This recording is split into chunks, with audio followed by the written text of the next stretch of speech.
The grim entrance to the Silver Dragon dungeon appears before us, guarded by 2 guards and lats. Dainty-heeled shoes, shrouded in a blue glow, tread the stone floor. One of the guards, noticing the approaching figure, exclaims, "Her Majesty." A woman with long silver hair stands back and orders the guards away, wanting to speak to the captive alone. The Queen of the Silver Dragons, Roswise, appears in all her splendor and power. Roswise addresses the chained hero, sneeringly wondering what it's like for him to be a prisoner of her clan. The captive, a young man with signs of beatings, says with a defiant look in his eyes, "Kill me." A sly smirk appears on the queen's face as she hears his request for a quick death. She approaches him, touching his chin, and notices that he is handsome and determined, but he will not die easily. A sharp blow lands on the captive's face, and the queen adds that a few more scars will make his appearance perfect. The captive groans in pain, blood streaming down his face. He pleads with the queen to stop the humiliation and act faster, whether it be murder or dismemberment. Roswise, licking the perdition with his blood, offers him to join the Silver Dragon clan, alluding to his unjust captivity. With a challenge in his gaze and a barely perceptible chuckle, the captive questions whether she is worthy of his service. The queen's eye flashes anger at the impertinent question. The enraged Roswise unleashes a powerful blow on him, knocking him back and breaking his chains. In a puff of dust, the captive coughs out, struggling to recover from the attack. The queen steps her foot on his chest, angered by his insolence. She contemptuously asks Leon Cosmod if he still thinks he's a great hero who dreams of destroying the Dragon Clan. With a cold chuckle, Roswise declares that he is destined to die here, calling him an ignorant loser. Pressed against the queen's foot, Leon clenched his teeth as he listened to her words that his descendants could enjoy wealth and glory with him. Roswise remarks with a chuckle that this is an interesting hypothesis, but unfortunately he has no successor, so such a day will not come for him. With a challenge in his voice, Leon objected, "Roswise, don't underestimate people." Suddenly the queen's tail enveloped in radiance wraps around Leon's neck. She lifts him into the air with her tail, noting his stubbornness. Leon gasped, his hands desperately trying to loosen his grip on his tail, struggling to squeeze out the words. He utters, "Her Majesty." Roswise, with a mocking smile, wonders if he's finally ready to beg for mercy. Gasping, Leon states that she made 2 mistakes from the beginning. The queen looks surprised, uttering, "Huh?" as Leon continues, saying that her first mistake was to be alone with the most powerful and trained dragon slayer. Leon, still held by her tail, continues, saying that her second mistake was that she should have never. With eyes blazing red, he shouts out, "Wait, taste my blood." Roswise's eyes widen with horror as she realizes she's been trapped under the blood curse. Leon breaks the grip of his tail with effort, freeing himself from choking. The queen jerks back, her tail slackening, and Leon lands on his feet. A blush floods Roswise's face, and she feels an unbearable heat engulf her body. She sinks to her knees, grabbing herself and puzzled as to why her body is reacting this way. With a confused and flushed face, the queen asks herself what the hell is going on. Leon, standing over her, declares that very soon she will suffer a lifetime of pain brought to her soul. A close-up of Roswise's face is shown, drenched in paint, with a tear running down her cheek as she hears him curse. Suddenly, Roswise lunges at Leon, catching him off guard. The queen presses Leon against the wall, her eyes burning with the red fire of passion. Leon, completely confused, questions what's going on. Roswise breathes heavily, her face flooded with a blush, and Leon realizes, this situation, is she horny? Giving into the effects of the curse, the queen kisses Leon, her hand gently touching his cheek. A close-up of Leon's eye reflects his amazement, while his cheek shows the marks of her touch. An hour later, shoes, boots, pieces of clothing, and broken chains were scattered on the floor. Roswise's eyes still lit up red. She looks on with a thoughtful expression. Covering her bare breasts, the queen begins to speak. She turns around abruptly, her face contorted with anger as she turns to Leon. You. With fury in her voice covering her nakedness, the queen asks Leon, "What did you do to me?" Leon calmly explains the essence of the blood curse, a forbidden technique that creates a soul bond through his blood and condemns her to eternal torment after his death. Roswise, not believing his ears, screams, Bullshit. If this spell works after you die, what just happened is this? With a note of embarrassment, Leon admits that it was an accident, a side effect he didn't expect, thinking the curse would only manifest itself with the pain of his death. Blushing and clenching her fists, the queen orders him in a rage, "Shut up." With a slight chuckle, Leon continues, reminding her, "But as far as I know, you dragons follow the rule of monogamy, right?" The realization of the consequences is reflected on Roswai's face, as Leon explains that once he's dead, she won't be able to find a new partner, leave offspring, or explain to the clan what happened. And she only squeezes out you. Leon, echoing her recent words with a sneer, reminds her that she too will now have no successor, no heir to the dragon family. A flash of purple energy surrounds the queen's hand as she, unable to contain her anger, shouts out, "You bastard." Raising a hand shrouded in a blue glow, Leon, with a fatalistic chuckle, suggests she doesn't bother, stating that she'll die soon enough as it is. The split faces reflect mutual pain as the woman utters a curse that condemns the man to a life of hatred and misery. The white-haired woman, full of determination, adjusts her outfit, mulling over what she said. She approaches the scarred man, accusing him of wretched revenge and questioning his desire to die. With an expression of disbelief on her face, the woman exclaims at the unexpected cheapness of what is happening, surrounded by glowering. A glowing blue symbol appears on the chest of a man with his eyes closed, accepting his fate. Leon Cosmod, once a legendary hero, defeater of dragons, rests peacefully in bed, immersed in memories or sleep. At the young age of 5, he fearlessly defended a girl from a ferocious dog, which attracted the attention of a great dragon slayer who took him on as an apprentice. 10-year-old Leon gazes up at the majestic building of the Imperial Academy of Dragon Slayers, where he entered and graduated with honors at a record young age. As a 15-year-old young man, he was already fighting on the battlefield, slaying dragons and reclaiming territory for the Empire. Known as the strongest hero and last hope of the Empire, Leon stands on a defeated dragon, representing victory in the war. 2 years after his capture, Leon opens his eyes, his gaze clouded with memories of the past. Abruptly awakening, he shrieks, sitting up in bed. Gasping and looking around, Leon tries to realize where he is.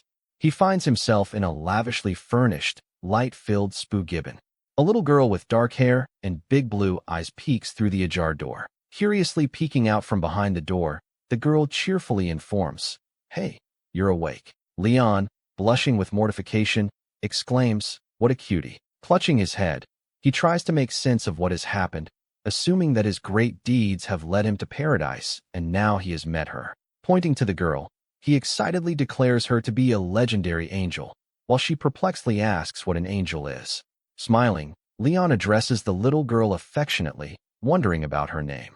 With shining eyes, the girl introduces herself. When Leon repeats her name with a smile, finding it beautiful, but at the same time wondering about the strange black and white color of the angel's hair.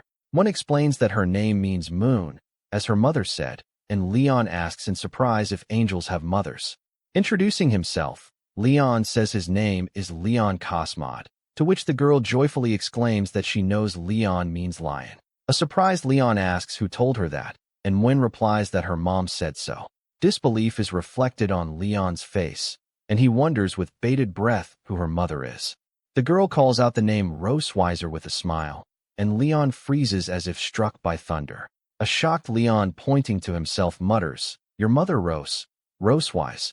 Then I, while Moan looks at him questioningly. With a beaming smile, one exclaims, "You're a father."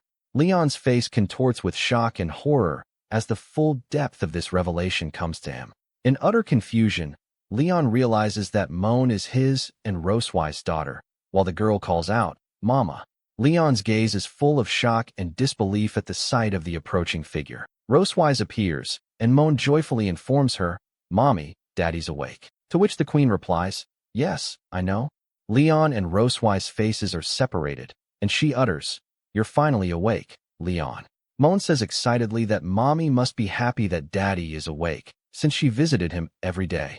Rosewise discreetly confirms his daughter's words, and Leon inwardly exclaims, "Only a ghost would believe it." The queen asks Moan to go and play as she needs to talk to her father, and the girl happily agrees. Leon hesitantly asks if Moan is really his daughter, to which Rosewise replies with a smirk, "Who else could she be? She's our biological daughter." Rosewise's tail slams against the door with force as she utters, "You hate me." Leon, backing away, questions Rosewise as to why she gave birth to the child and why she saved him. The girl with silver hair and scarlet eyes, smiling slightly, reminds her of the 2-year dream and the fact that she's not going to forgive the past. The dark-haired young man in the white shirt exclaims angrily, denying his desire and saying that their coexistence is impossible. Their gazes meet closely. He confirms that touching her is torture while she smiles slyly. A lavender-colored scaly tail wraps around the leg of a young man and finds himself toppled over on the bed, shrieking in surprise, and a female figure looms over him. The girl with the tail ends up on top, pinning the young man to the bed, who anxiously inquires about her intentions. A hand clutches and tears the fabric of the shirt on the young man's chest with force, exposing the skin. Rosewise, that's the girl's name, with a magical glow in her hand, announces her intention to carve her dragon pattern on him while he begs her to stop. A glowing magical symbol approaches his body, foreshadowing that this will be his shame and make him her eternal prisoner. With a triumphant smile, Rosewise wonders who people will think he is when they see the dragon tattoo. A hero who killed a dragon or a traitor who submitted to the dragon clan. Leon, feeling the pain of the pattern being inflicted, questions why she would go so far. Rosewise, leaning over him, asks if he doesn't understand and explains that the concept of revenge in dragons is difficult for humans. With an expression of superiority, Rosewise declares that she wants him to live in this shame and be humiliated by her for the rest of his life. For their revenge combines paranoia, extremity, and the incomprehensible to humans. Leon's face contorts with mixed feelings as the purple pattern continues to manifest on his chest. Rosewise, holding it up, announces, "So let us begin," and explains that it is her great honor to make Leon the greatest dragon slayer, her husband, slave, and closest partner, which is her revenge as a dragon. The majestic silver dragon castle appears before us, shining under a clear sky. Two maids walking down the corridor whisper that the queen is in a good mood today, and one of them suggests that it is because of her husband's awakening. Leon, standing against the wall, ponders with indignation that this dragoness has declared him her husband and how horrible she is. Rosewise, in a passionate outburst, demands that Leon move faster, laughing while he complains that she has tormented him all day and night, and his lower back is nearly broken. With determination in his gaze and a clenched fist, Leon swears that he will never stay here and become her plaything. For dragon guards in armor guard the arched passageway in the castle in the light of day. Leon, peering out from behind a stone wall, notes that the side door is guarded by 4 dragons and there is no way out. Leaning against the wall, Leon ponders why there are so few guards in Silver Dragon Castle today, finding the atmosphere quiet and strange compared to his visit 2 years ago. A close-up of Leon's face expresses surprise as he utters, "Ah?" Finding a hole hidden in the grass, Leon is puzzled as to where it came from. Looking into the dark abyss, he wonders if it's a trap.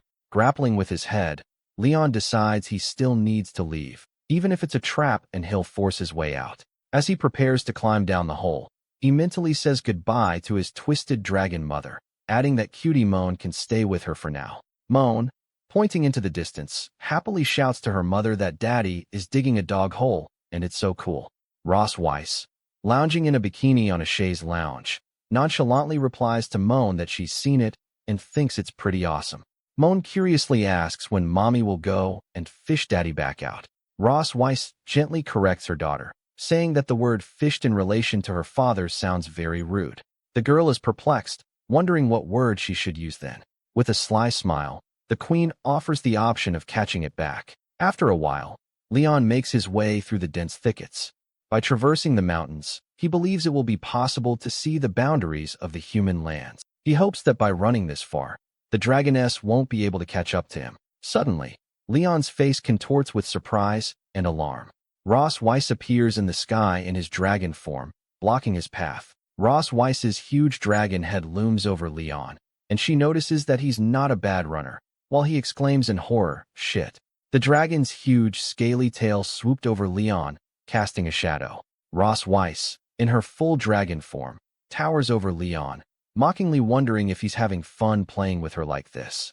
Ross Weiss's dragon face draws closer, and she asks with satisfaction if his escape seems too smooth, hinting that she was the one who distracted the guards and left a loophole. With a determined expression, Leon admits that he knew of the trap, but had no choice, though he didn't expect it to catch up with him so quickly. Ross Weiss, looking down at Leon, questions what will happen if he returns to the humans with her mark on his chest, and whether he will be recognized as a dragon slayer. With defiance, Leon declares that he would rather start life as a normal person than endure her torture. With a snicker, Ross Weiss rebukes him for his ingratitude in dragon form, flapping his wings. Leon cries out, "Ah!" as Ross Weiss's huge dragon claws close around him. Carrying Leon away in her claws, Ross Weiss responds to his cries of, "Let go. Where are you dragging me, dragoness?" That since he's so eager to get back, she'll help him. 3 hours later, under the cover of night, the silhouette of a dragon with its prey approaches the border city of the Empire, heading towards a large tree. Leon lets out a loud scream, falling rapidly downward, his arm desperately reaching upward. Whizzing through the dense crown of a tree, his fall is accompanied by the crackle of breaking branches. He lands on his back in the middle of the forest thicket with a thud. Grasping his bruised head, Leon wrinkles his nose in pain. A close-up of his face expresses a sudden realization. Perched on the thick branch of a huge tree, he looks out over the sprawling nighttime city below. Puzzled, Leon questions whether this is really a human city. Ross Weiss appears in human form, confirming that this is the human empire. She asks if he feels like he can return to the human world just by stepping across, by seeing this long abandoned city. With a sly smile, Ross Weiss declares that Leon can't go back, even though it seems like it's a short walk to the city. Leon stares forward in shock, purple light emanating from the dragon mark on his chest. Ross Weiss, standing back, explains what she forgot to mention. When one of the tag bearers desires intimacy, the dragon tag reacts, causing Leon to back off. As he approaches, she asks with a smirk if he feels the heat and overwhelming desire and wonders if he wants to be here. Looking at the nighttime city visible in the distance, Ross Weiss says she brought him here so he would realize the shame of being so close to his ancestral home. Clutching his chest, Leon asks defiantly if she thinks he'll lose his faith over this. He grabs her arm, vehemently declaring that he will wait patiently for his chance, and then he will avenge her doubly for all the humiliation. Ross Weiss looks at him with surprise and a slight blush, silently listening to his threat. With a sly smile and covered eyes, she utters, "Okay." Drawing closer to his face, Ross Weiss says with defiance that she will wait for him, dead or alive. A huge tree towers against the night sky and moon with the inscription "Near the border city of the Empire." Ross Weiss, with a satisfied smile and hearts all around her, sits on Leon who is lying on the ground below her. Turning to an exhausted Leon, the queen declares herself very pleased with his recent performance. Lying next to Leon and propping his head up with his hand, Ross Weiss grinningly offers to bring him here every month to visit his hometown. Leon, sitting up abruptly, exclaims angrily that she's a dragoness, hovering in the clouds and thinking only of ways to exhaust him. To which Ross Weiss, Chibi formally admits that she's been figured out. Surrounded by purple energy and spreading her wings, Ross Weiss tells Leon it's time to go, for their daughter is waiting at home. Leon calls out to her, "Wait," and Ross Weiss turns around with a questioning expression. With a defiant look in his eyes, Leon declares that as a dragon slayer, he does not wish to be dragged like prey and will go himself. Ross Weiss explains that it takes her at least 3 hours to fly to Silver Dragon Castle, and it takes a human at least 10 days or half a month to walk, to which Leon objects, urging her not to underestimate human endurance. With an icy smile, the queen says she wants to see how long he lasts. After a while, a hand, breathing heavily, pushes the dense thicket apart. Leon, breathing heavily, makes his way through the night forest. Ross Weiss remarks that he must be unable to walk any longer, but Leon stubbornly denies fatigue. With a chuckle, the queen remarks that he only has a well-tempered tongue, causing his resentment to grow. Suddenly, both Leon and Ross Weiss are alerted, hearing something. In the distance, Leon spots a cavalry unit he identifies as the Dragon Killer Army. Hope flashes across Leon's face at the thought that these warriors might help him get rid of the dragoness. Ross Weiss's face contorts into a furious grimace that foreshadows danger. Leon realizes with horror that if he calls for help, Ross Weiss, whose eyes glow ominously, will not hesitate to kill the soldiers. One of the knights of the Dragon Killer Army, a man in lats, calls out to them, asking them to stop. The knight courteously wonders if Leon and Ross Weiss are lost while Leon tries to discreetly make a sign. Leon, with a smile and a hand behind his head, replies to the knight that they are just out for a walk, mentally adding that he can involve innocent people. The knight warns that this forest is not a good place to walk due to dangerous critters and offers them a ride. Introducing himself, the knight informs him that his name is Walker, and he is the captain of the 47th Squadron of the Imperial Army of Dragon Slayers. Leon puts his hands out in front and thanks for the kindness, assuring them that they are trained in self-defense, mentally begging the knight to stay away. Walker takes a closer look at Leon and hesitantly asks if his face looks familiar, as if they've met somewhere. A close-up shows Ross Weiss's eyes flashing with anxiety and determination against a blue glow. Turning around, Leon sees Ross Weiss's hand being enveloped in purple energy and realizes that things are bad. Leon's hand sharply intercepts Ross Weiss's wrist, stopping her impending attack, the purple energy dissipating. Leon pulls Ross Weiss into his arms, telling Walker that he must be mistaken. Turning to Ross Weiss, Leon remarks with a smile that he has a plain face, and his wife often confuses it true. Whereupon he whispers to her that he will go with her obediently, but asks her to help get rid of them first. Walker, seeing Leon hugging Ross Weiss, utters, laughing. Walker says he won't get in the way of their love and waves his hand. Leon and Ross Weiss look after Walker's retreating squad. Ross Weiss icily asks Leon if he's hugged enough. She sharply pushes Leon away, who cries out. Ross Weiss, arms crossed, tells Leon that he did the smart thing by not asking for their help. But there's one thing. She states that he needs to understand his position. Even though they have children, it doesn't mean she's his wife, to which Leon replies that he never thought of being her husband. Ross Weiss turns away and says they should go.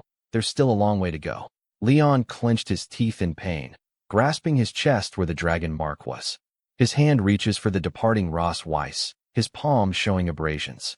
Leon suddenly falls face down into the bushes, causing Ross Weiss at a gasp and surprise.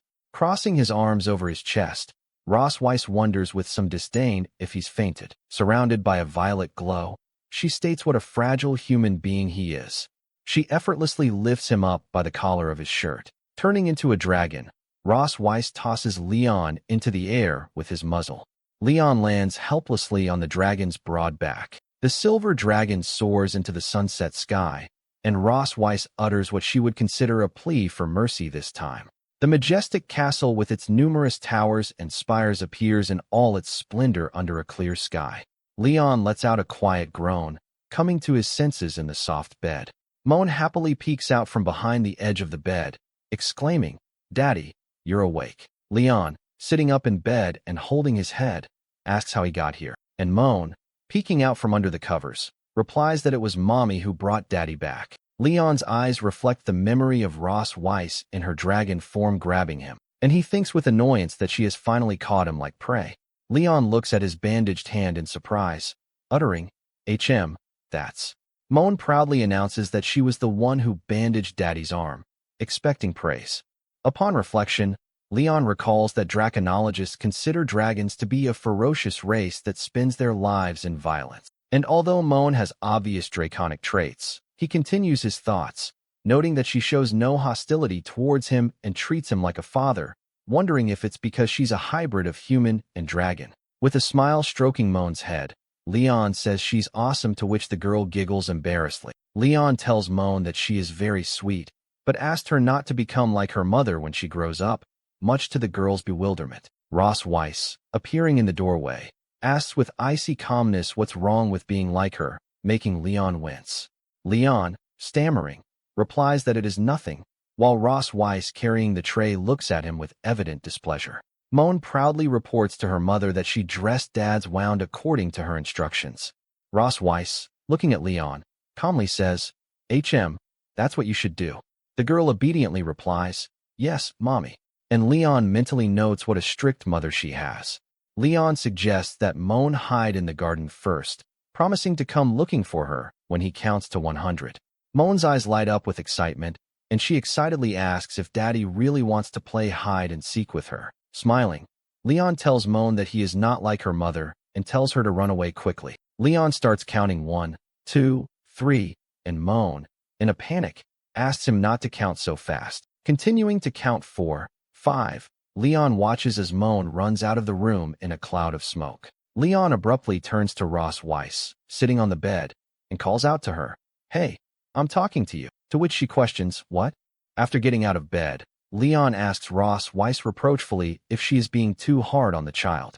Ross Weiss, sitting on the bed, explains that all dragons go through this, and only strictness with children from an early age can raise strong warriors. Leon objects that Moan isn't really a dragon, and besides, she's so cute.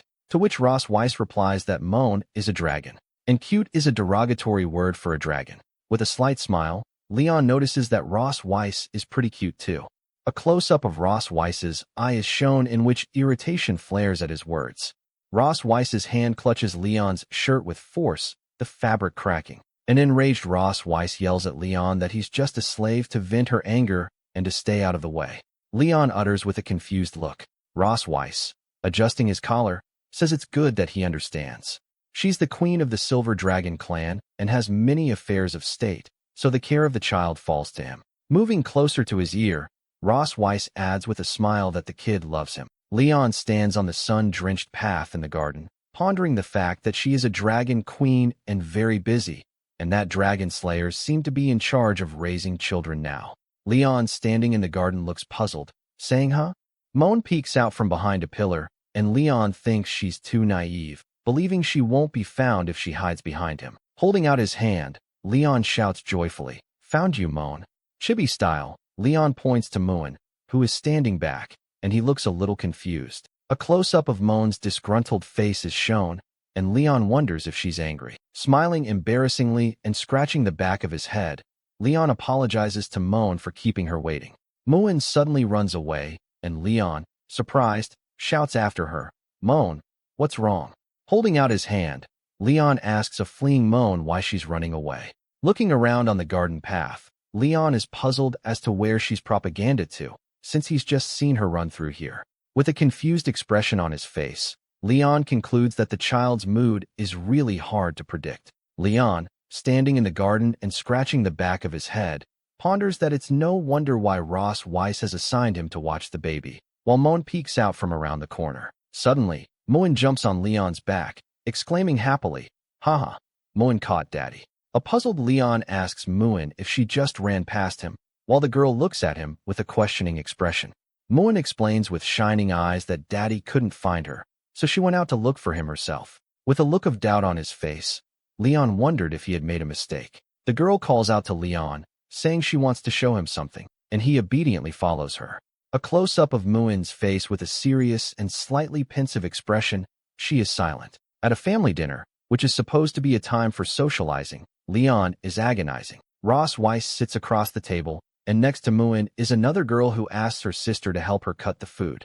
The two daughters are similar in appearance, but their personalities are quite different, and it is noted that Noah, the second girl, is clearly more like her mother. With a friendly smile, Leon asks Noah if she likes today's food. Noah exclaims, "Disgusting," in disgust, and Leon feels as if pierced by invisible arrows. Ross Weiss, covering his mouth with his hand, chuckles quietly at the situation. Moon asks her mother why she is so happy, and Ross Weiss replies that her father is finally reunited with his family, and she is happy to see him, so happy too. The queen turns to Leon, asking why he isn't smiling, to which he replies with a strained smile that of course he's happy to be with his family. Moon asks hopefully if Daddy can have dinner with them every day, and Leon, stammering, mentally exclaims that he doesn't want to have dinner with that dragoness every day. Noah decisively declares no, cutting off the conversation. Moon asks with surprise, why not? And Noah explains that he wants to study in the Young Dragon faculty at St. Heath Academy. Ross Weiss clarifies with Noah that St. Heath Academy's Young Dragon faculty is full of 4- or 5-year-old dragons and wonders why she's so eager to go there. With burning eyes, Noah declares that he wants to defeat more dragon slayers, causing Leon to choke up. Leon, covering his mouth with a napkin, thinks anxiously that this kid seems to want to beat him, his own father. Leon, with a concerned expression, tells Noah that dragon slayers are very brave, and she's too young, could get hurt. Noah, arms crossed, angrily objects to not being treated like a child, while Leon mentally screams that she is a child. Ross Weiser remarks with a smile that Noah's idea isn't a bad one, because the sooner she learns, the sooner she can fight the dragon slayer. The queen, turning to Leon, challenges him to ask if he is right, or if he has a reason to prevent Noah from going to school. Leon, looking away, ponders that if he continues to object, Noah will hate him even more as a father, and he can only try to gently change her mind. At the table, Leon, looking at Noah, utters, "No, no more," trying to talk her out of it. With an expression of epiphany, Leon looks at Ross Weiser thinking, "Damn, I finally get it." The image of a giant Ross Weiser appears before Leon, and he realizes that this dragoness wants to use Noah to morally attack him during this dinner. Clutching his knife and fork, Leon angrily thinks, "Just wait, Ross Weiser, you'll get your ass kicked later." As the queen announces that since his father agrees, it's settled, and the entrance exam for St. Heath Academy will be held in a month, and his father will help Noah prepare. Noah, chibi style, clenches his fist and obediently replies, "Yes, mommy." The caption, "End of family dinner," frames the scene where Moan, stroking her round tummy, says to Noah, "Sis, look." Moan's tummy is round, while Ross Weiser stands behind her. Leon calls out to Ross Weiser, and she turns to him, standing by the bookshelves. Pointing to an untidy table, Leon remarks, "These plates have not yet been put away," to which Ross Weiser looks puzzled. The queen replies with mild surprise, "Just let the servants do it." Leon, putting his hand on her shoulder, explains, "After dinner the couple cleans up and washes the plates together. It's the proper way to end a family dinner." Drawing closer, he adds with pressure, "Don't you want to create a harmonious family atmosphere in front of them, even if it's just a fake?" Myun, looking at them excitedly, utters, "Looking forward to it." And Noah stands beside her. Ross Weiser, covering her eyes, reluctantly agrees. "Okay." Myun, raising his hand and shining with joy against the stars, exclaimed, "Myun wants to help too." Noah decisively leads Moan away behind her as she screams in panic, "Sis, where are we going?" In the sink, under the dripping faucet, is a stack of dirty dishes from dinner.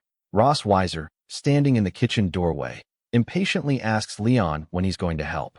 Leon, crossing his arms over his chest, and with a slight chuckle, wonders if Ross Weiser has forgotten his words from 2 years ago. Ross Weiser's face tenses as Leon reminds her that she should never be alone with a highly skilled and powerful dragon slayer. The queen, looking up at Leon from below, anxiously asks what he is going to do.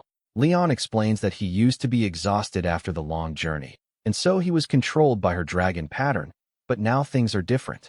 Ross Weiser's tail, shrouded in a blue glow, rushes sharply towards Leon as she asks if he's thinking of escaping with this ruse. Leon's black-gloved fist meets the powerful blow of the queen's tail. Leon, pushing her tail away, asks defiantly who said he was going to run. Ross Weiser, with a flushed face and an expression of shock, lets out an exclamation of Kaya. Ross Weiser, with face contorted in pain and hair fluttering, utters, "You." Holding her tail, Leon grinningly wonders if she is unable to do anything about it, explaining that the dragon pattern makes the tail extremely sensitive, and this new knowledge he learned from her dragon book. As Leon gets close to her, he notices that the dragons Ross Weiser are eager to conquer and control everything. Ross Weiser's eyes widen with amazement and a slight blush as he questions if she was ever conquered. Despite her heavy breathing, Ross Weiss remained completely flushed on the floor. Right after, she demanded that he release her tail. In revenge, Leon reminded her how he had been humiliated purely for her pleasure. With that, he suggested they try something different, provoking a flood of insults from her. Quickly, the wound reacted, trying to break free. Meanwhile, two maids wondered whether the prince's make had finally ended. Soon after, they entered the kitchen, surprised by how clean it was, and questioned whether the prince was responsible. One of them smiled, enchanted by a perfectly clean dish. Through the crack in the door, the dragon silently watched their conversation. Immediately, he silenced her, warning that the maids could not see her in that situation. Right after, the kitchen door closed. The young woman glared at him furiously. He approached, stating that now they could begin. His gaze was firm and determined. At that moment, her eyes seemed helpless. 3 days later, in the kingdom's vast castle. Curious, Moon asked if their father was dead from sleeping so much, but No decided to investigate immediately. A small kick landed on the sleeping man's face, making him feel the pain of the blow. Thus, No confirmed that he was alive, leaving him shocked at how he was being treated. As soon as he opened his eyes, he saw the younger girl startle when she realized he was awake. Immediately, the little one ran off to tell Rosweiss. While the man tried to understand when exactly he had passed out, the woman simply asked if he really needed to be reminded of what had happened. With that, Leon recalled that he had been knocked out with a single punch that night. Sitting on the bed, he reflected that any ordinary person would have died from such cruelty. Even so, he admitted that she was very beautiful and didn't look her age.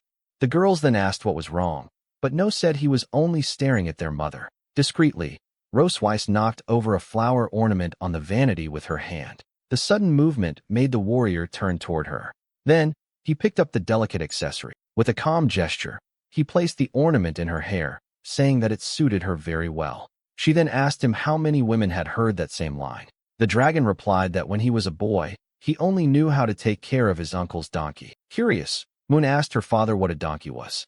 He then described it as an animal with big ears that complains a lot, just like their mother. The comparison made the woman glare in furiously. Soon after, she struck him with a strong punch to the stomach. The daughters asked if their father was okay, and he replied yes, still in pain. The matriarch then announced that he would teach the girls how to write, making him complain for not being consulted first. Moon celebrated the news, while No declared she could do it by herself. Soon after, both ran off to the library to find a pencil, and No chose the color purple. Alone with the dragon, Rosweiss informed him that her sister would be visiting and could not see the daughters. He then asked why, wondering if her family didn't want to meet them. With that, the woman explained that he was now Leon Cosmo, a dragon who had awakened after 2 years. Finally, she ordered him to memorize the surname in case he encountered her sister. He simply confirmed that he understood Her Majesty's orders. As he watched her leave, he wondered whether the queen truly believed he would obey her. On the contrary, he decided that he would make her suffer the greatest humiliation in front of her sister.